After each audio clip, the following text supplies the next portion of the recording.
Hoy vamos a reflexionar en este salmo, porque el domingo pasado estuvimos reflexionando en Isaías capítulo 43. Y Isaías nos dice: no recuerden las cosas pasadas. Y estuvimos reflexionando en cuáles eran esas cosas que no deberíamos recordar. Hablábamos de la culpa. A veces cargamos con culpa en nuestras vidas, pecados que ya confesamos, que Dios perdonó. Sin embargo, nosotros seguimos cargando con culpa. Isaías nos dice: deja esa culpa atrás. No sigas cargando hoy con esa culpa porque no puedes avanzar. También hablamos de el pecado que no hemos confesado. El hecho de que se haya quedado atrás, que haya pasado un año para otro, no quiere decir que nuestros pecados se quedaron en el aire. Debemos confesar nuestros pecados. Y dice la palabra del Señor que el Señor es fiel y justo para perdonar nuestros pecados y sanarnos. No cargues con pecados en tu vida, confiésalos y libérate de ellos para que puedas en este año avanzar. Sin embargo, no solamente son cosas negativas las que nos mantienen muchas veces atados al pasado, muchas veces son cosas buenas del pasado. Momentos que vivimos en el pasado que queremos permanecer en ellos. Circunstancias que han cambiado, pero tú prefieres la comodidad del donde estabas en el pasado. Muchas veces se nos presentan cosas mejores en el futuro, pero son inciertas. Y preferimos lo cómodo o lo que conocemos porque tenemos control. No tenemos control sobre las cosas que no conocemos. Y es por eso que alcanzar metas en la vida, llegar a donde Dios quiere llevarnos, requiere de fe. La fe es la certeza de lo que se espera y la convicción de lo que no vemos. No vemos lo que está en el futuro, pero la fe me dice: Dios está en el futuro ya. Yo no sé lo que va a suceder mañana, pero yo sé que Dios, que tiene el control del ayer, del hoy y el de mañana, Él está ahí. Entonces se requiere fe. Ahora, al comenzar este año, en este segundo sermón del año, leemos un salmo que nos dice: no olvides. Entonces, pastor, ¿dónde tú estás? Primero nos dice que no recuerdes las cosas del pasado. Y ahora el Salmo 103 nos dice: bendice alma mía a Jehová y bendiga todo mi ser su santo nombre. Bendice alma mía a Jehová y no olvides ninguno de sus beneficios. Lo bueno del Salmo 103 es que expresa claramente cuáles son esas cosas que no debemos olvidar. Estamos comenzando en un nuevo año. Y cuando comenzamos en un nuevo año, entramos con metas, con anhelos, con deseos, cosas que queremos cumplir en nuestra vida. Y que, sabes, Dios también quiere hacer grandes cosas en nuestras vidas. Pero tenemos que entender claramente que cuando la Biblia nos dice no recuerdes algo, es porque nuestra tendencia es a recordar eso que Dios nos dice que no recuerde. Y cuando la Biblia nos dice no olvides, es porque la tendencia nuestra es a olvidar. Cada vez que la Biblia nos diga haz esto o no hagas lo otro, presta atención, porque seguramente es porque nuestra tendencia es exactamente hacer lo opuesto que la palabra de Dios nos está diciendo que hagamos.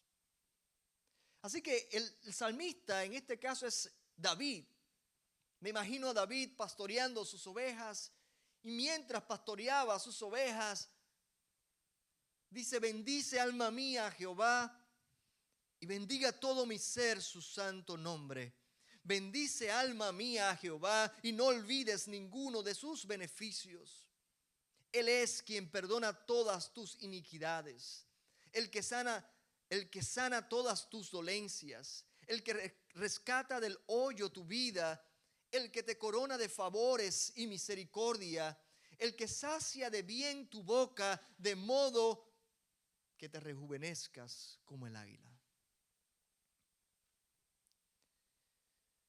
Debemos recordar: bendice alma mía a Jehová, y no olvides ninguno de tus beneficios. David en este salmo no está hablando con otra persona. Él no está hablando con Dios. Él está hablando consigo mismo. Él se está diciendo a sí mismo: David, no olvides los beneficios de tu Dios que te ha traído hasta aquí. Bendice, alma mía, bendícelo y no olvides sus beneficios. Este salmo es la clave para comenzar un nuevo año con una vida centrada en el Dios que nos bendice, en el Dios que nos ha beneficiado de una manera abundante, el Dios que ha enviado a su Hijo para salvarnos, y no solamente salvarnos, sino llevarnos en un viaje de transformación. El Salmo 103 es un salmo de alabanza personal, pero no es algo emocionalista, no es algo superficial, es algo que va directo al corazón. Es David hablándose a sí mismo, asegurándose de que su relación con Dios, su alabanza, no surja de algo emocional, sino de un entendimiento claro de quién es el Dios en el cual él ha creído. David no escribe esto desde la perfección. David no era una persona perfecta. No es el tipo de persona que tú puedes decir: voy a imitarlo completamente. David era cosa seria, déjeme decirle. Es interesante que la Biblia llama a David un hombre conforme al corazón de Dios, siendo David un hombre tan imperfecto. Es interesante que la Biblia lo llama a él un hombre conforme al corazón de Dios, siendo que su vida fue marcada por pecado, por disciplina dolorosa. Dios lo disciplinó a él. David tuvo que sufrir quebranto profundo y también tuvo que tener un tiempo para ser restaurado en la gracia divina. Dios lo restauró. Dios lo vio caer y Dios lo levantó. En el Antiguo Testamento, recordar no significa solo traer algo a la mente, a la memoria. Recordar es no solamente traerlo a la memoria, sino vivir en consecuencia a esa verdad que estás recordando. Recordar significa afirmar la verdad, significa alinearse con ella y significa vivir a la luz de lo que Dios ha hecho. Por eso David se habla a sí mismo. No olvides, David, ninguno de sus beneficios. David sabe que cuando el alma olvida quién es Dios y cómo ha actuado, la fe se debilita. Él estaba intencionalmente diciéndole a Dios: necesito que me ayudes a recordar tus beneficios para que mi fe se inflame, para que esa llama en mí arda. La verdadera transformación cristiana, hermanos, no viene de esfuerzos humanos. La verdadera transformación, y estamos buscando que en este año nuestras vidas puedan ser transformadas, ¿verdad? No podemos ser transformados con esfuerzos humanos, sino recordando continuamente quién es Dios y qué ha hecho Él por nosotros al enviar a su Hijo Jesucristo. Y cómo eso encuentra su plenitud en la persona de Cristo que ha hecho Dios por nosotros. Tenemos que constantemente recordar, porque cuando recuerdas quién es Dios y lo que Él ha hecho por ti, tu vida se va a alinear y va a responder automáticamente a eso. Si Dios ha sido tan generoso conmigo, ¿qué voy a hacer yo? Generoso. Si Dios me ha amado tanto y yo lo entiendo, ¿qué voy a hacer yo? Voy a amar. Si Dios ha tenido misericordia conmigo, ¿qué voy a hacer yo con los demás? Voy a ser misericordioso. Cuando yo entiendo esa verdad, me alineo a esa verdad. David entiende algo clave, algo que nosotros deberíamos entender. El alma no recuerda automáticamente lo que es bueno. Somos seres caídos, seres que tendemos a lo malo más que a lo bueno. Nuestra tendencia es pensar constantemente en lo negativo, hacer nuestra alma, nuestra carne quiere y tiene sed de los placeres de esta vida. Tiene deseo de hacer, de satisfacer deseos que no necesariamente están alineados con la voluntad de Dios.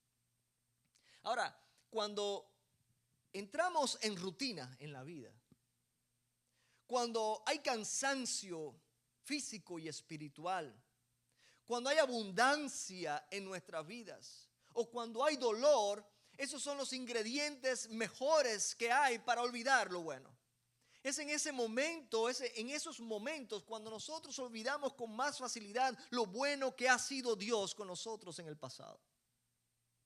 Hay mucha gente que está en su dolor y en su dolor cuando siente que Dios no le ha respondido, Dios me ha olvidado.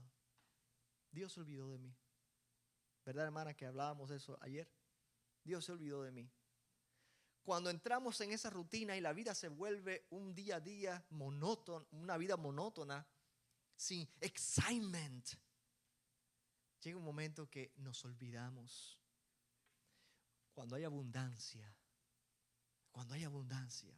se nos olvida fácilmente de dónde nos sacó Dios, dónde estábamos nosotros, dónde nos encontró Dios y a dónde nos ha traído.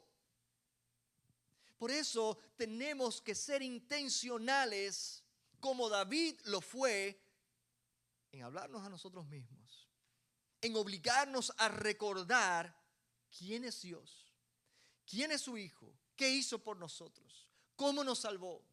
Porque eso va a dictar cómo nosotros vamos a vivir en el día a día, cómo nosotros vamos a establecer nuestras metas en este año, cómo nosotros nos vamos a lanzar por fe en lo adelante.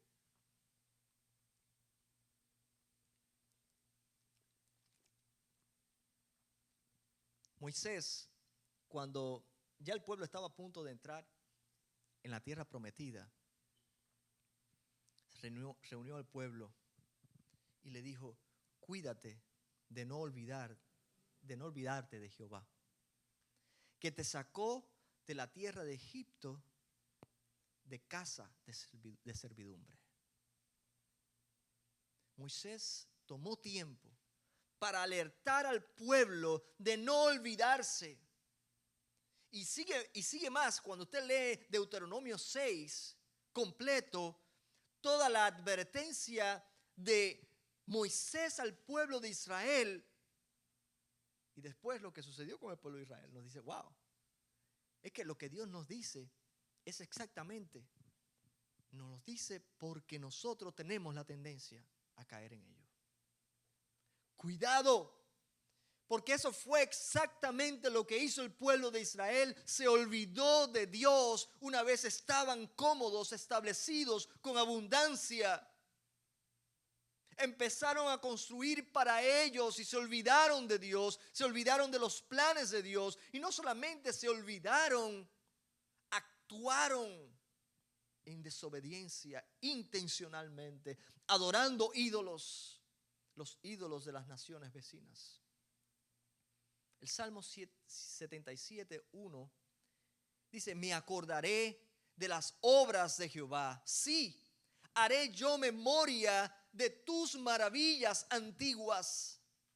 La vida espiritual saludable no depende de emociones constantes, hermanos.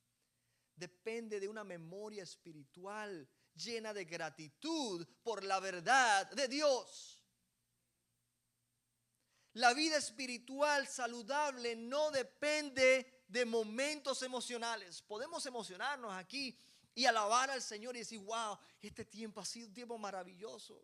Pero esa emoción no dura todo el tiempo. Es buena por un momento, pero no puede sostenerte. Es ahí cuando es importante crear en nosotros convicción. Convicción que viene de una relación personal, estrecha, creciente con Dios. Una convicción que viene de una búsqueda diaria de Dios. Una relación estrecha con nuestro Señor. ¿Qué debemos recordar? Bendice alma mía Jehová y no olvides ninguno de sus beneficios. David enumera 5 beneficios que describen cómo Dios trata a su pueblo. El primero de ellos es el perdón total. Él nos dice, Él es el que perdona todas tus iniquidades. Hermanos, puedes enumerar la cantidad de pecados.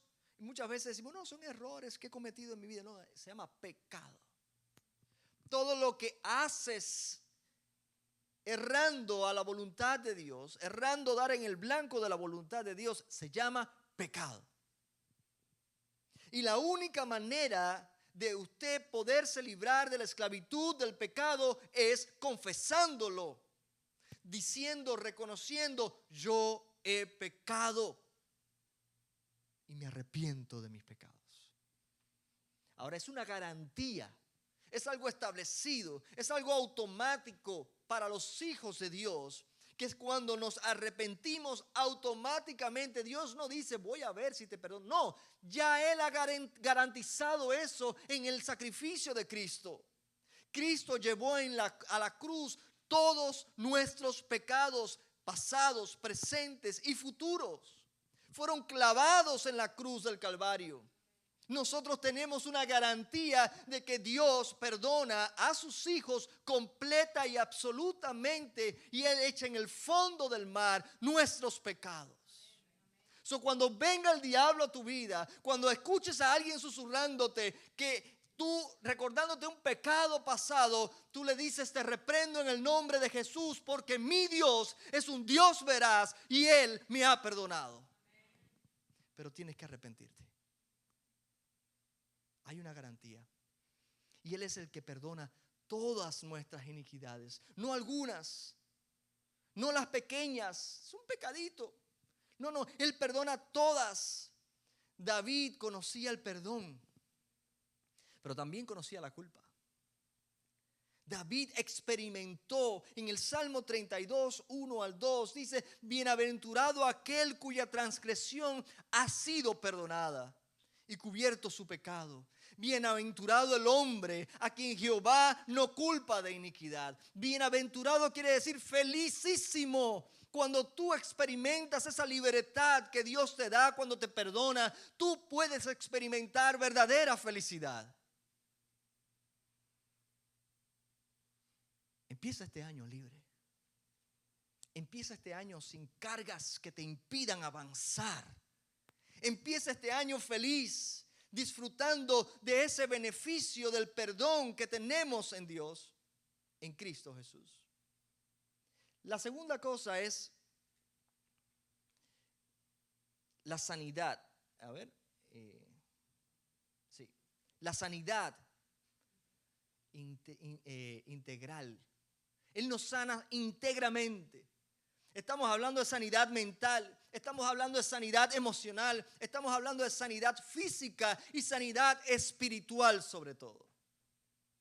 Él sana todas tus dolencias, todas, no algunas, todas. Y nosotros tenemos dolores emocionales,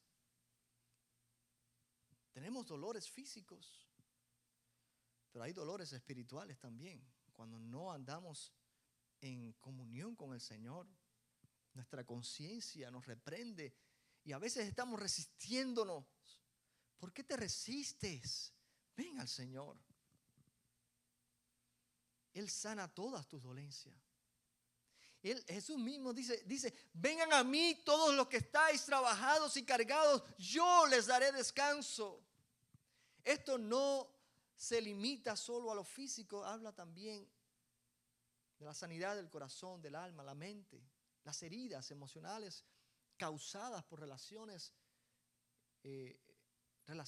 puede ser amistades, pareja, familia. El Salmo 147:3 dice, Él sana a los quebrantados de corazón y venda sus heridas. ¿Sabe? Todas estas palabras son palabras de amor, de cuidado, de protección. Dios realmente nos ve quebrantado y Él desea restaurarnos. En tercer lugar, redención.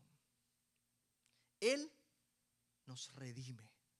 ¿Qué significa redención? Esta es una palabra que quizás no es muy familiar para muchos. Redención es volver a tomar lo que ya una vez fue mío. Se cuenta que un niño había hecho un barquito muy lindo. Se tomó mucho tiempo. El niño es un jovencito muy, muy dotado y lo hizo con madera bien talladito y todo, y empezó a jugar en la playa con su barquito. Pero vino una ola y se llevó el barquito y el niño no vio más el barquito. Un día, caminando por la acera, miró hacia una tienda y en una vitrina estaba su barquito. El niño no podía entrar a la tienda y simplemente tomar el barquito porque él lo había hecho, porque era de él. Ahora ese niño tenía que pagar para poder adquirir lo que ya una vez fue de él. Así que ese niño llamó a su papá y su papá con mucho gusto le ayudó a comprar su barquito. Alguien rescató el barquito y estaba puesto en venta. Eso mismo es lo que sucede con nosotros. Dios nos creó a su imagen y semejanza y el pecado nos alejó de Él. Jesús dice que viene a salvar y a rescatar lo que se había perdido.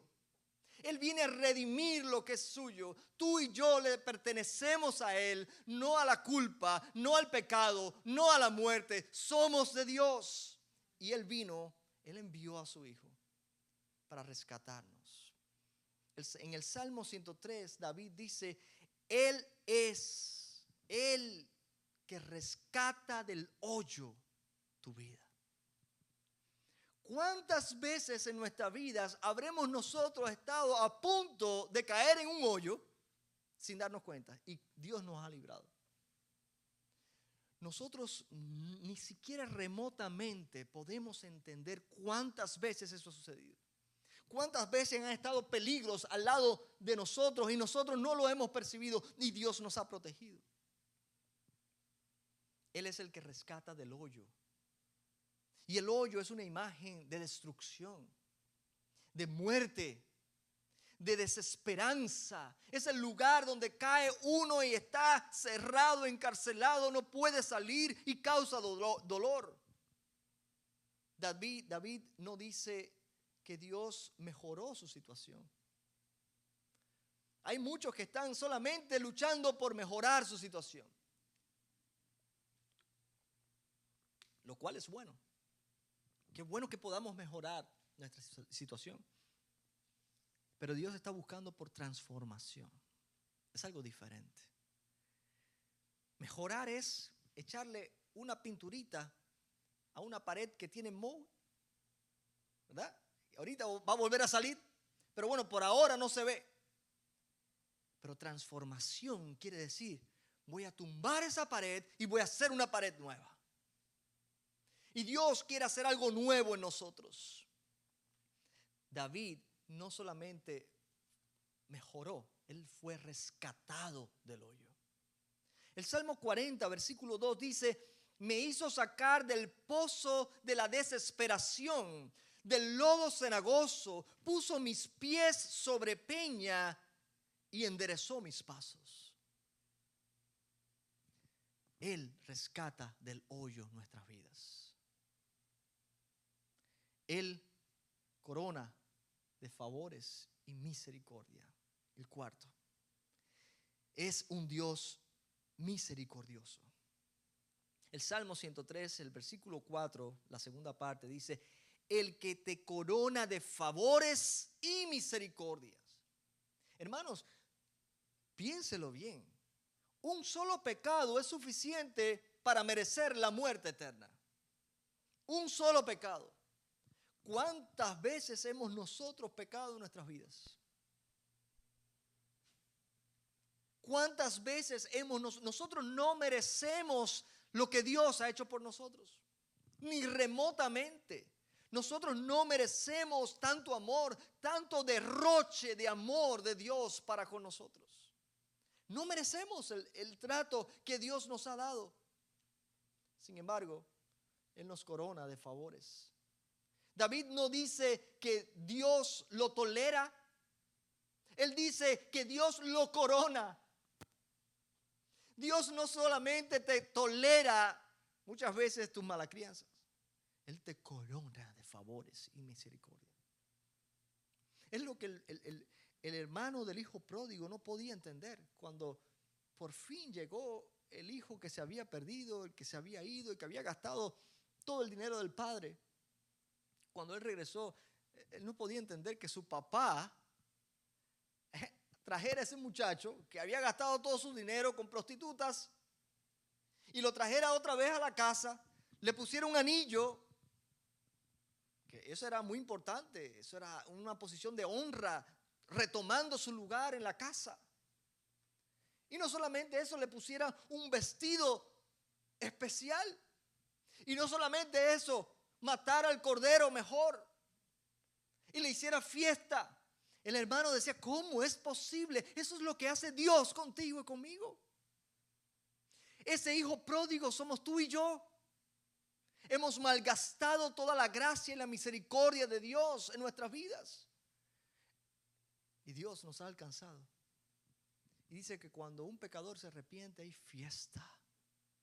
Hay fiesta. Y es lo que Dios hace, esa fiesta. Él nos corona de favores y misericordia. Lamentaciones 3, 22 al 23 dice: por la misericordia de Jehová no hemos sido consumidos, porque nunca decayeron sus misericordias, nuevas son cada mañana, grande es tu fidelidad. Qué bueno es nuestro Dios. Y en último lugar,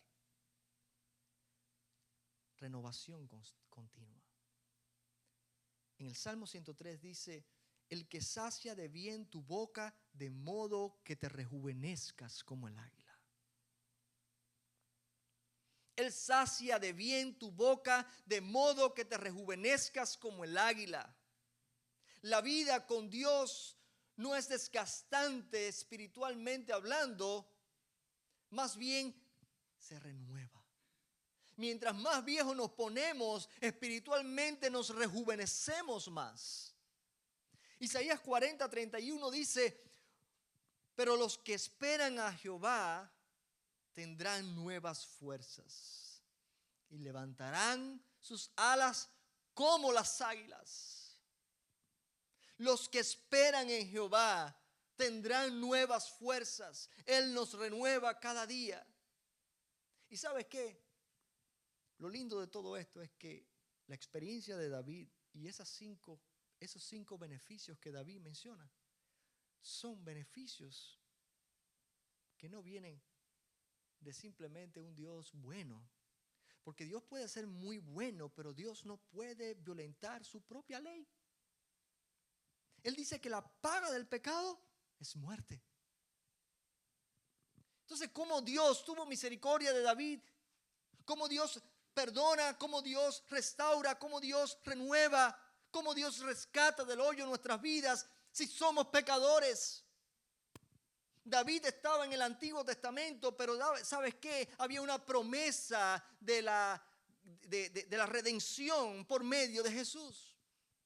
Los antiguos esperaban en el Mesías. Su fe estaba puesta en el Cristo que vendría. Nuestra fe está puesta en el Cristo que ya vino, murió y resucitó. En otras palabras, el fundamento de esos beneficios de los cuales David habla están en el Evangelio de Jesucristo. No hay otro argumento, no hay otra manera. Esa es la única manera como Dios estableció para poder perdonar completamente nuestros pecados, porque Cristo pagó por ellos. Un cordero, sí, podían matar un cordero, eso duraba, era momentáneamente, pero tenían que seguir matando corderos. Con Cristo, tú eres perdonada completamente. Hasta aquí el Salmo 103 nos dice que Dios hace, nos dice lo que Dios hace. Pero ahora surge la pregunta, como le decía, ¿cómo es posible que Dios perdone, sane, rescate, renueve? ¿Cómo hace eso? ¿Sobre qué fundamento descansan esos beneficios? El Evangelio. Esa es la respuesta. El Evangelio. ¿Cómo se conecta entonces el Salmo 103 con la verdad del Evangelio? ¿Cómo podemos vivir ese Evangelio en nuestras vidas? Nos dice el primer beneficio es el perdón. Él es el que perdona todas nuestras iniquidades. El perdón se fundamenta en la cruz de Cristo. En Colosenses 2, 13 al 14 dice: y vosotros, estando muertos en pecados, os dio vida juntamente con Él, perdonándoos todos los pecados, anulando el acta de los decretos que había contra nosotros. ¿Cómo? Como el sacrificio de Jesús. Él es el que sana todas nuestras dolencias, ¿verdad? La sanidad fluye de la obra redentora de Cristo.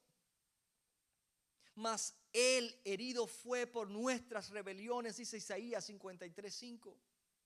Y por sus llagas fuimos nosotros curados. Él es el que sana. David dice, Él es el que rescata del hoyo tu vida.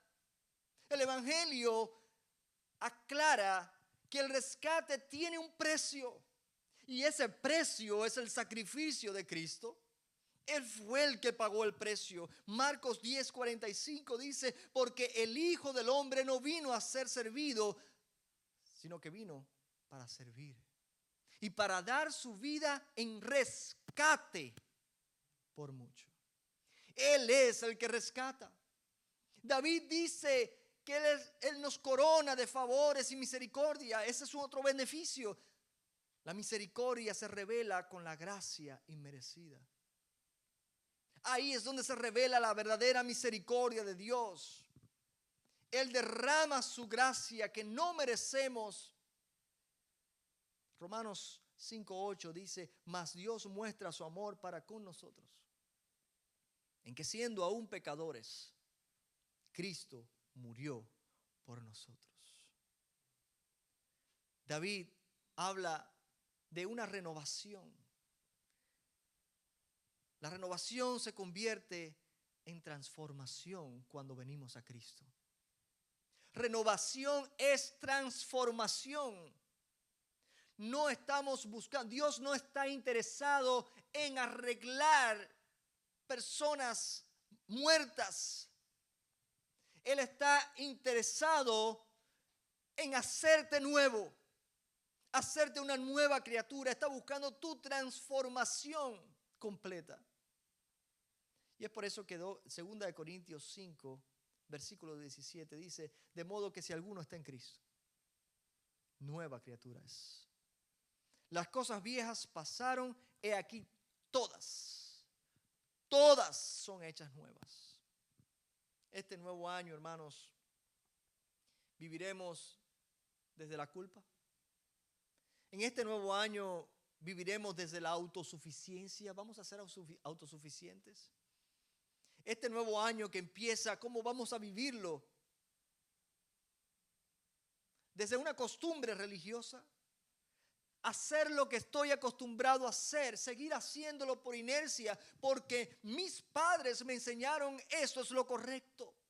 ¿Por qué voy a la iglesia? Porque mi abuelita, mi mamá, me enseñó que voy a la iglesia. No, Dios está interesado en una relación contigo, no en religiosidad. Él está interesado en transformar tu vida, en edificarte, en revelarse a ti para que puedas conocerle. ¿Viviremos recordando los beneficios del Evangelio cada día? Sí, porque es ahí donde tu vida se transforma. Segunda de Corintios 3:18, y voy terminando. Por tanto, nosotros todos somos transformados de gloria en gloria en la imagen del Hijo de Dios. En su imagen. Somos transformados de gloria en gloria. La idea es que tú y yo podamos retomar esa imagen que una vez tuvimos, pero que se volvió turbia. No somos transformados por intentar más. No importa cuánto intentes con tus propias fuerzas, no vas a poder avanzar mucho. Somos transformados cuando nos rendimos a Cristo totalmente y cuando el Espíritu Santo toma el control de nuestras vidas. Somos transformados cuando podemos recordar, contemplar a Cristo y alinear nuestras vidas con su verdad. Isaías 43, que estuvimos meditando en él el pasado domingo, nos dice que nos insta a no quedarnos en el pasado. No dejar que ni la comodidad, ni que el pecado, ni la culpa, nada de eso te impida avanzar en el futuro. Pero el Salmo 103 nos dice, recuerda, no olvides ninguno de sus beneficios. Porque si los recuerdas constantemente, tus acciones diarias van a responder a esa verdad. Vas a vivir en consecuencia a esa verdad. Y esa verdad transforma nuestras vidas. Porque solo cuando olvidamos, pero solo cuando olvidamos lo que estorba y recordamos lo que Jesús hizo por nosotros, empezamos a vivir y a experimentar esa vida transformadora que solamente en Jesús podemos tener. El Señor nos está retando en este año, hermanos, a vivir alineados a la verdad del Evangelio.